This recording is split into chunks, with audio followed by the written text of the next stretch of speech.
Number three, Luffy. Welcome back for our full profile of Luffy's personality and character with joy.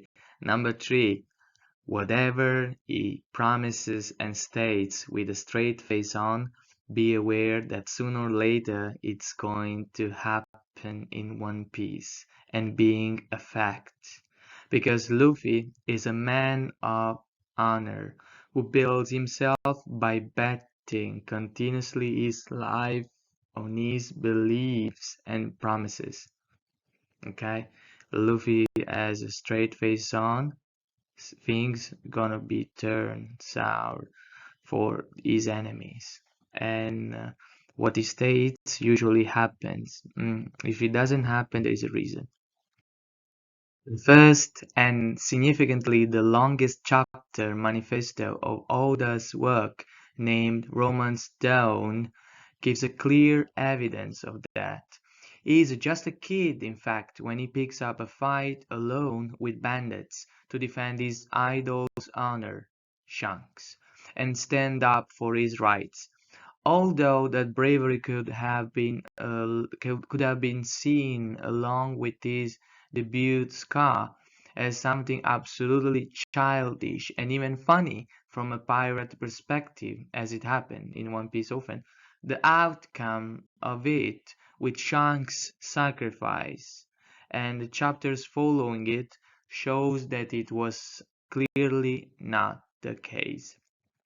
Whatever Luffy says with a serious expression on, it is exactly what he is going to do. His voice thoughts are immediate action in One Piece. This is a something deeper of Luffy character. There is no second thought in his mind, and for 90% no regret also to what comes after. As a matter of the fact of this inability to plan and think twice, we rarely could spot a single thought bubble around him. The typical symbol for thinking in comics and cartoon, we rarely spots. He never thinks because his actions are immediate thoughts, okay? Are the result of his thoughts. There is no second thoughts. There is no fragment of time between what he thinks and what he does. It's immediate what he does, immediate results in his body and action. To get back to our points, in each saga and adventures it takes on, his word assumes soon a certain weight and values. For example, chapters like the 63rd or 66th, where an I'm not gonna die Luffy runs wildly towards Don Creek's spiking spears, his natural enemies.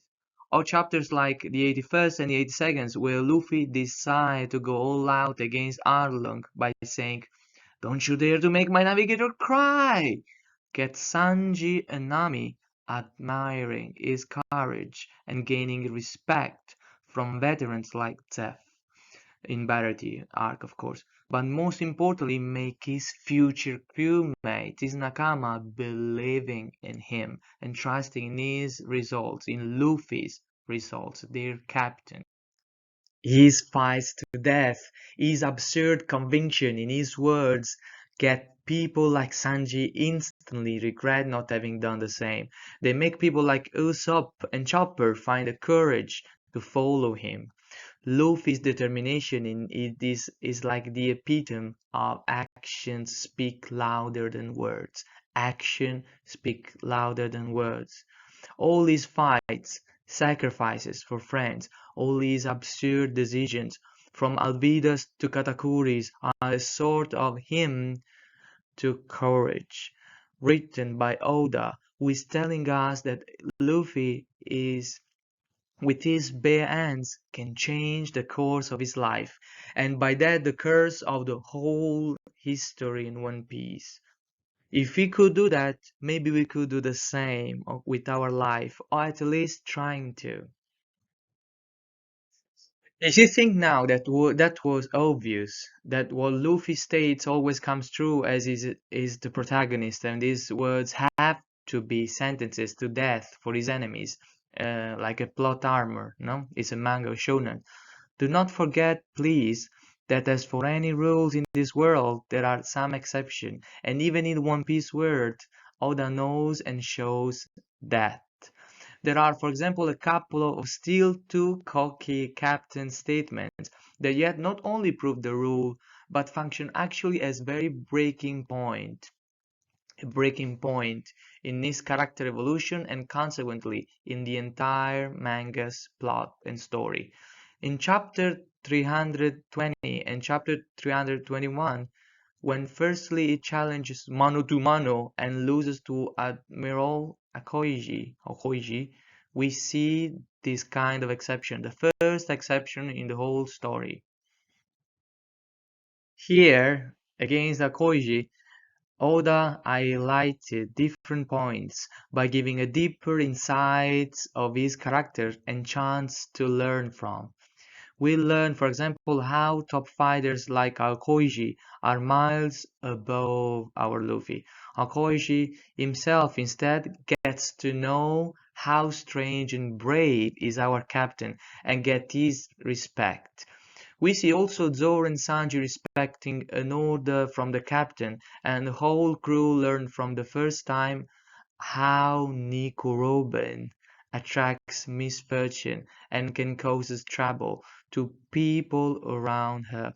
And it will cause bigger and bigger troubles until the end of the story, guys. As you all know, now you know after Wano Kuni and gets now what's happening for Nico Robin reason. The second major exception in the for this statement, it's in chapter 574. The Luffy of "I'm the one who's going to save Ace, I will save him no matter what" faces defeat. That Luffy of chapter 557 got completely erased in chapter only 20 chapters later, less than 20 chapters later, and he experienced a sad reality of Marineford. Here Oda points out interesting things. First, again, as it happened with Akoiji, but in larger scale, makes the bystanding top fighters having admiration and gaining respect for the little Luffy. Okay, first makes them gaining respect and knowing, getting to know Luffy. If you think that the strongest in the world, like Whitebeard, bets his own life on the minion Straw Hat, you get the point. Then, secondly, by bringing Luffy himself, Jinbei and many of us to tears actually reveals that death is an event rare but still possible in One Piece. It may happen even to our beloved characters like Ace. Death is rare but is possible in One Piece. Okay? This particular death delivers a much stronger message to Luffy and his crew. This is a third message for that Oda delivering us and to Luffy as well. Our protagonist's ambitions and strengths are still much in dissonance. Luffy basically cannot do all he wants.